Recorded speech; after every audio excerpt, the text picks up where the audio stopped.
أعوذ بالله من الشيطان الرجيم. بسم الله الرحمن الرحيم. إن الحسنات يذهبن السيئات. صدق الله العظيم.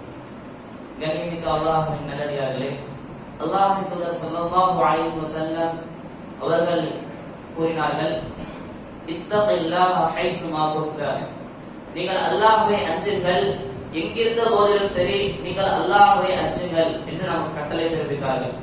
முதலில் அல்லாஹ்வை அஞ்சுதல் என்று சொன்னால், சஹாபாக்கள் அவர்களுக்கு பின்னால் வந்த ஒரு மிக சிறந்த ஒரு ஆட்சியாளர் கல்விமான் உமர் இப்னு அப்துல் அசீஸ் அவர்கள் அல்லாஹ்வை அஞ்சுதல் என்றால் என்ன என்று வரைவிலக்கணம் சொல்லும் பொழுது, பகலில் நோன்பு நோற்பது மட்டுமோ அல்லது இரவிலே நின்று வணங்குவது மட்டும் கிடையாது, மாறாக அல்லாஹ் நமக்கு என்னவெல்லாம் கட்டளைகளை இட்டானோ அத்துணை கட்டளைகளையும் ஏற்று நடப்பதும் அவற்றை பின்பற்றுவதும், அல்லாஹ் நம்மை எந்த விஷயங்களை விட்டு பாதுகாத்தானோ எந்த விஷயங்களை நமக்கு தடை செய்தானோ அப்படிப்பட்ட விஷயங்களை விட்டு தவிர்த்து வாழ்வதும் தான் தக்குவா, அதுதான் அல்லாஹ்வை அஞ்சுதல் என்று நமக்கு அழகாக சொல்லி தருகிறார்கள்.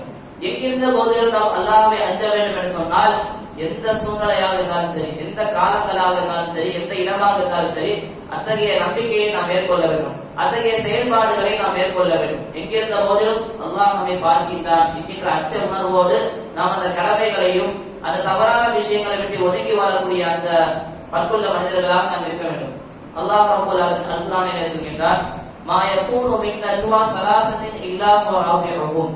நீங்கள் 3 பேர் கூடி பேசக்கூடிய ரகசியத்தில் அல்லாஹ் ரப்பல் ஆலமீன் 4ஆவதாக இருக்கின்றார். வலா ஹம்ஸத்தின், நீங்கள் 5 பேர்கள் கூடி பேசக்கூடிய அந்த ரகசியமான கூட்டத்தில் அல்லாஹ் 6ஆவதாக இருக்கின்றான் என்று, இப்படியாக நீங்கள் குறைவாக இருந்தாலும் சரி அதிகமாக இருந்தாலும் சரி அல்லாஹ் அந்த விஷயங்களை அறிந்து கொள்கின்றான். நீங்கள் செய்யக்கூடிய விஷயங்களை நாளை மறுமை நாளிலே உங்களுக்கு அறிவிப்பான் என்கின்ற விஷயத்தை அல்லாஹ் அல்குர்ஆனிலே பதிவு செய்கிறான். இப்படியாக எந்த இடங்களிலே நாம் சென்றாலும் சரி அல்லாஹ் நம்மை பார்த்துக் கொண்டிருக்கிறான் என்பதை உணர்ந்து அதனை அஞ்சி நடப்பதுதான் தக்வா என்பதை நாம் பார்க்கிறோம். அதே போன்று அந்த ஹதீஸிலே ரசூல் ஸல்லல்லாஹு அலைஹி வஸல்லம் அவர்கள் சொன்னார்கள், வஅத்பஇ ஸய்யிஅத்தல் ஹஸனத தம்ஹுஹா. நீங்கள் ஒரு தீமையை செய்துவிட்டால், ஒரு தவறை செய்துவிட்டால் அதனை தொடர்ந்து உடனடியாக நீங்கள் நன்மையான காரியங்களை மேற்கொள்ளுங்கள். வஅத்பஇ ஸய்யிஅத்தல் ஹஸனத தம்ஹுஹா. நீங்கள் செய்யக்கூடிய அந்த நன்மையான காரியம் என்பது அந்த தீமையை அழித்து விடுகிறது என்று அந்த ஹதீஸினுடைய தொடராக சொன்னார்கள். பொதுவாக மனிதர்கள் தவறு செய்யக்கூடியவர்கள், அதற்காக தவறு மனித இயல்புதானே என்று கடந்து சென்றோம் என்று சொன்னால், அல்லாஹ்வின் தூதர் ஸல்லல்லாஹு அலைஹி வஸல்லம் அவர்கள் வேற ஒரு ஹதீஸிலே சொல்லியிருக்கிறார்கள், ஒரு மனிதன் ஒரு தவறு செய்தான் என்று சொன்னால் அவனுடைய உள்ளத்திலே ஒரு கரும்புள்ளி வைக்கப்படுகின்றது.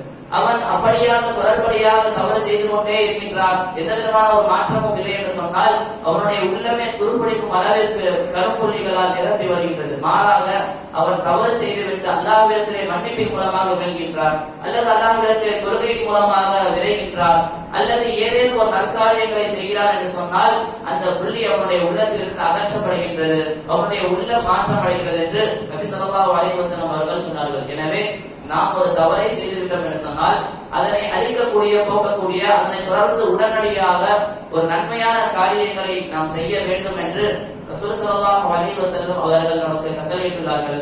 எனவே இன்றைய தினம் நாம் பார்த்த இந்த 2 கட்டளைகளையும், அல்லாஹ்வை எங்கிருந்த போதிலும் அல்லாஹ்வை அஞ்சிக் கொள்வதும், நாம் ஒரு தவறு செய்துவிட்டோம் என்று சொன்னால் அதனை தொடர்ந்து நன்மையை பின்பற்றுவதும் என்கின்ற இந்த 2 கட்டளைகளையும் பேணி நடக்கக்கூடிய மனிதர்களாக அல்லாஹ் ரப்பல் ஆலமீன் நம் அனைவரையும் ஆக்கி அருள் புரிவானாக.